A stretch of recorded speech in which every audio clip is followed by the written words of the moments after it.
حضرت امام حسین عالی مقام رضی اللہ تعالیٰ عنہ کی شہادت مبارکہ سے جو ہمیں اسباق ملتے ہیں اس میں سے ایک سبق آپ کی خدمت میں عرض کر دیں۔ پہلے تو یہ یاد رکھ لیں کہ اللہ تعالیٰ نے اپنے محبوب کریم علیہ السلام کی زبان سے ہمیں یہ پیغام دیا ہے کہ تم مجھے یہ کہو کہ اے اللہ، ہماری نماز، ہماری قربانیاں، ہمارا جینا اور ہمارا مرنا یہ سب اس رب کے لیے ہے جو تمام جہانوں کو پالنے والا ہے۔ قل ان صلاتی و نسکی و محیای و مماتی للہ رب العالمین۔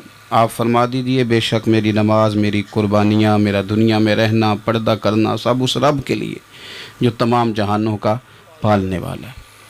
سب سے پہلے تو اپنی زندگی کے اندر 24 گھنٹوں میں سے اچھے طریقے سے سوچ کر، سمجھ کر، فکر کر کر غور کریں کہ ہمارے پاس 24 گھنٹوں میں سے کتنا وقت ہے جو ہم نے صرف اس لیے صرف کیا ہے کہ ہمارا دین کچھ تھوڑا سا آگے بڑھ جائے اور دین کے لیے ہم کچھ اپنے آپ کو پیش کر سکیں۔ اپنے وقت کا تعین کریں، اس کے بعد پھر اپنا جتنا مال اللہ نے دیا ہے اس مال میں سے آپ دیکھیں کہ ہم کیا اس میں سے اتنا کچھ نکال رہے ہیں جو تھوڑا بہت ہمارے مذہب کے لیے، دین کے مشن کے لیے کام آ جائے۔ کچھ نہ کچھ آپ باعث بنے دین پھیلانے کا۔ رسول کریم صلی اللہ علیہ وسلم نے اس ڈیوٹی کو اس رنگ میں بیان کیا ہے۔ حضور نے فرمایا کہ بلغوا انی ولو آیا، ایک آیت تم تک پہنچ گئی ہے، اب میں تمہاری ڈیوٹی لگا رہا ہوں کہ تم نے اس آیت کو آگے پہنچانا ہے۔ صحابہ اگر ابلاغ دین نہ کرتے، تبلیغ نہ کرتے، اپنے پاس چیزیں رکھتے تو ہم تک دین پہنچتا نہ۔ انہوں نے بڑی ذمہ داری کے ساتھ، روایت حدیث کا معاملہ ہو یا حفظ دین کا، بڑی ذمہ داری کے ساتھ پھر ہمارے محدثین نے محنت کی اور کتابیں جمع کر کے ترتیب دے کے ہم تک پہنچائیں۔ ہماری یہ ذمہ داری ہے کہ ہم خیر کی بات آگے پہنچائیں، خیر کی بات۔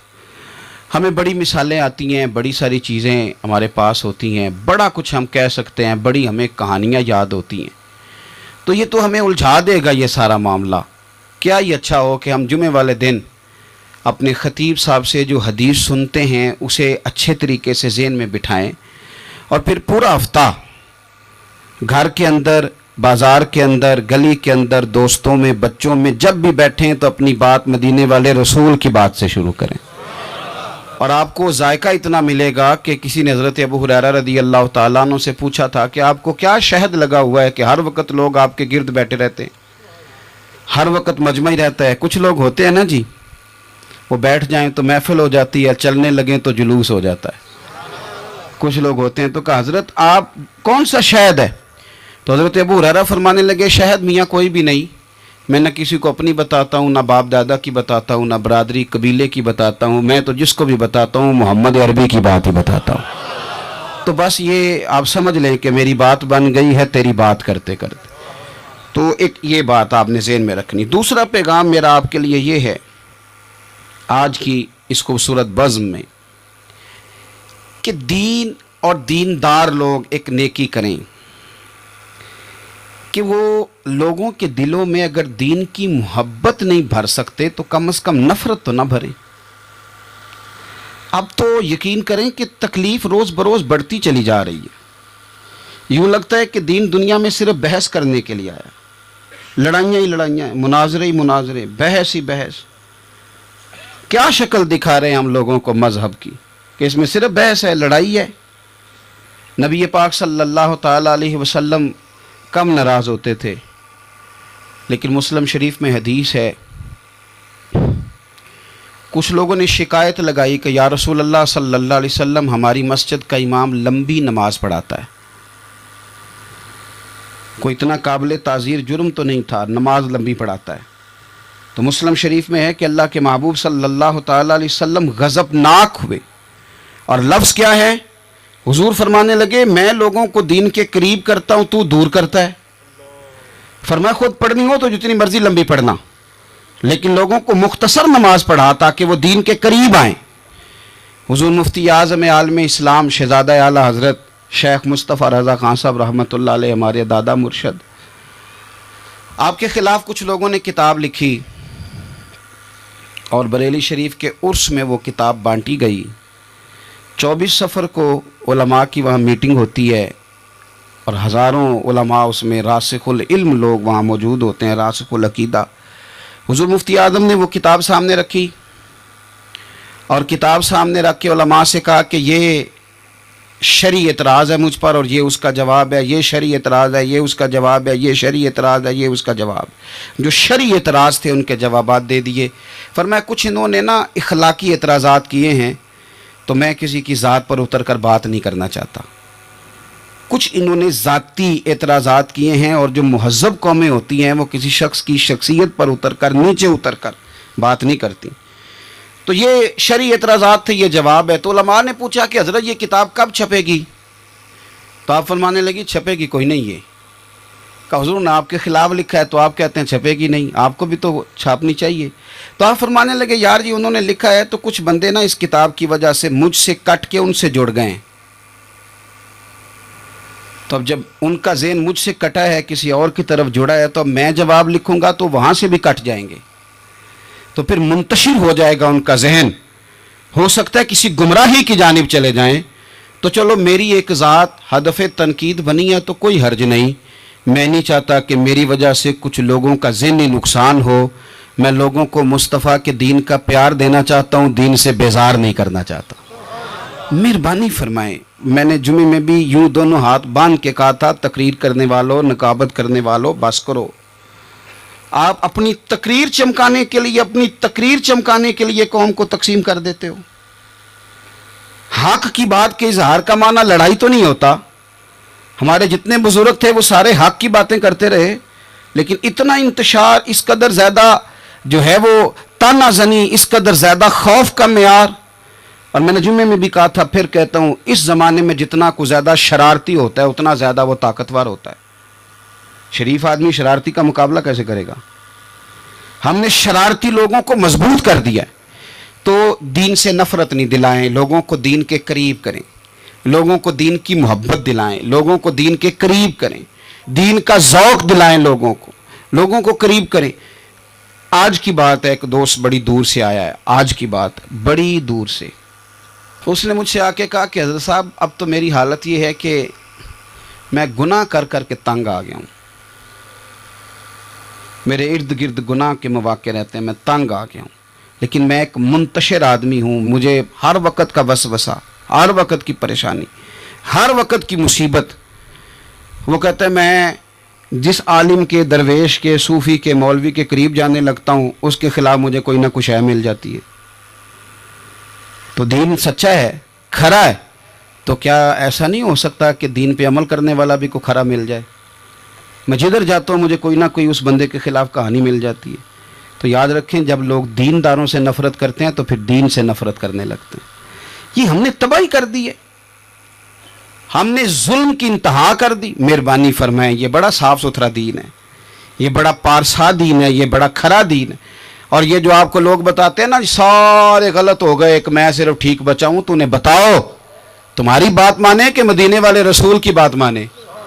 نبی پاک صلی اللہ علیہ وسلم نے فرمایا میری امت کبھی گمراہی پر جمع نہیں ہوگی، یہ نہیں ہو سکتا کہ ساری گمراہ ہو جائے۔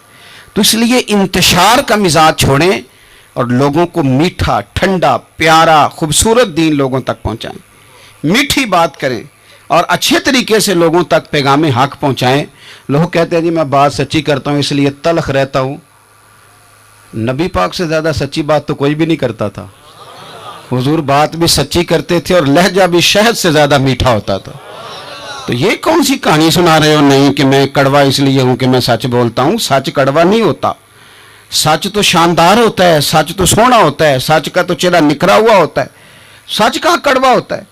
کڑوا کسیلا تو ہے، اس لیے تو نے ساری تباہی اتار دی۔ تیسری بات، آج کی اس گفتگو میں تیسرا پیغام امام علی مقام کی شہادت کے لحاظ سے یہ سنیں کہ ضروری نہیں کہ جو بات آپ کر رہے ہوں سارے لوگ اسے ایگری بھی کریں، یہ بھی ضروری، تو سب کو منوانے کا مزاج بھی چھوڑ دیں، یہ بھی امام حسین کا پیغام ہے۔ اس وقت تو ڈھیر سارے لوگ یزید کی طرف چلے گئے تھے، اور امام علی مقام میدان میں نکلے اور معمولی آدمی نہیں، نواسہ رسول، جگر گوش ہے بطول. یہ جو کربلا کی ریت پہ خون بہا ہے، یہ آپ کو پتہ ہے خون کس کا ہے؟ یہ رسول کریم کا خون ہے. یہ نبی کریم کا خون بہا ہے. اللہ کرے آپ کو سمجھ آئے. نبی پاک کا خون بہ گیا، لیکن 4.5 سال حکومت پھر بھی یزید کر گیا. آپ کو کس بات کی جلدی ہے کہ سارے لوگ مان جائیں اور سارے ہمارے پیچھے لگ جائیں اور سارے جو میں کہہ رہا ہوں اس کے پیچھے لگ جائیں؟ یہ آپ کو جلدی کیوں ہے؟ مجھے جلدی کیوں ہے؟ بھئی وہ 4.5 سال پھر بھی نکال گیا. حضرت یوسف علیہ السلام پر جناب زلیخا نے الزام لگایا تھا. حضرت یوسف سچے تھے، پر پورے مصر میں اس نے بات بھی پھیلا دی. 12 سال جیل میں بھی رہے تھے تو سچے نا، لیکن اس سچ کو نکھرتے 12 سال لگ گئے. لیکن رب کریم نے فرمایا یوسف سچے ہو، پر 12 سال پھر بھی جیل میں رہنا پڑے گا. سچے بھی ہو، کھرے بھی ہو، پر 12 سال جیل میں رہے. پر عرش کے مالک نے فرمایا پہلے آپ مصر کے قیدی تھے، اب آپ کا سچ نکھر گیا ہے تو مصر کا حکمران بنا دیا جائے گا. چوتھی بات یہ سنیں اور اچھے طریقے سے. ہمارے ہاں نا ہماری محفل رہ گئی ہے، تنہائی ختم ہو گئی ہے. تھوڑا تنہائی میں رہنا بھی شروع کریں. تنہائی میں کس طرح رہنا ہے؟ مصلی کے ساتھ، عبادت کے ساتھ، درد کے ساتھ، سوز کے ساتھ، یعنی ذوق کے ساتھ. کوئی نعت چلا لیں آپ اور آپ ہوں، کلام ہو اور مدینے والے رسول کی یاد ہو. بے آباد نہ رکھیں، اپنے دل کو آباد رکھیں.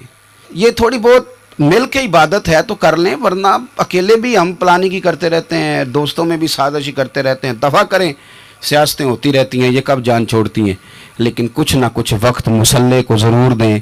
9-10 محرم کی درمیانی رات عمر بن سعد امام علی مقام کے خیمے میں آیا اور آ کے کہنے لگا حسین باتیں 2 ہی ہیں. اب یزید اور عبید اللہ ابن زیاد اور دیگر کوئی اور بات سننے کو تیار نہیں ہوتے. 2 ہی باتیں ہیں، یا آپ کو بیعت کرنی ہے یا جنگ کرنی ہے.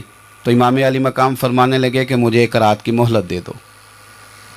1 رات کی مہلت، سویرے بتاؤں گا کیا کرنا ہے. 9-10 کی درمیانی رات عمر بن سعد نے کہا ٹھیک ہے میں سویرے آ جاؤں گا. تو عمر بن سعد خیمے سے باہر نکلا تو حضرت عباس بن علی، حضرت عباس رضی اللہ تعالیٰ عنہ حاضر بارگاہ ہوئے تو امام علی مقام سے عرض کرنے لگے بھائی جان مجھے پتہ ہے سویرے آپ نے کیا فیصلہ کرنا ہے، اور آپ کو بھی پتہ ہے سویرے کیا فیصلہ کرنا ہے. تو یہ بد باطن قسم کے لوگ ہیں، یہ سوچیں گے پتہ نہیں حسین کمزور پڑ گیا. تو ابھی بتانا تھا کہ ہم نے بیعت نہیں کرنی. آپ نے رات مہلت کیوں مانگی؟ یہ پتہ نہیں رات کیا کیا بدگمانیاں سوچیں گے. فیصلہ تو سویرے بھی وہی ہونا ہے اور اب بھی وہی ہونا ہے کہ ہم یزید کی بیعت کرنے کو تیار نہیں ہیں. تو آپ یہ بھی بات کر دیتے. تو امام حسین فرمانے لگے عباس تیرا کیا خیال ہے؟ میں نے سوچنے کے لیے ٹائم لیا ہے. تیرا کیا خیال ہے کہ میں نے کوئی نئے راہ تلاش کرنی ہے؟ کوئی مجھے اور کسی فوج کے پہنچ جانے کی امید ہے؟ کہا نہیں، مجھے کچھ بھی نہیں کرنا، نہ کچھ سوچنا ہے. فیصلہ بھی وہی ہے جس کا تجھے پتہ ہے. لیکن بھائی یہ آخری رات بچی ہے، کل حسین دنیا سے جائے گا. آخری رات بچی ہے، دل کرتا ہے کہ آج کی رات نہ میں رج رج کے اپنے رب کو سجدے کروں، میں جی بھر کے اس کی عبادت کروں. یہ پیشانی اس کے حضور ناز جھکے. او یار حسین ابن علی تو ایک رات باقاعدہ بچائیں کہ میں نے اللہ کے حضور حاضری دینی ہے اور تو ساری راتیں ضائع کر دیتا ہے. تو تنہائی میں کچھ نہ کچھ عبادت کریں. میں اللہ کے حضور دعا کرتا ہوں کہ اللہ تعالیٰ میدان کربلا کی ہواؤں کا صدقہ، اللہ تعالیٰ حسین ابن علی کے خون کا صدقہ ہماری زندگی پردہ پوشی والی کرے اور موت ایمان والی کرے. اور اللہ تعالیٰ ہمیں ہر فتنے سے محفوظ رکھے اور ہماری اولادوں کو بھی حضور کی اولاد کا وفادار رکھے. آخر دعوانا الحمدللہ.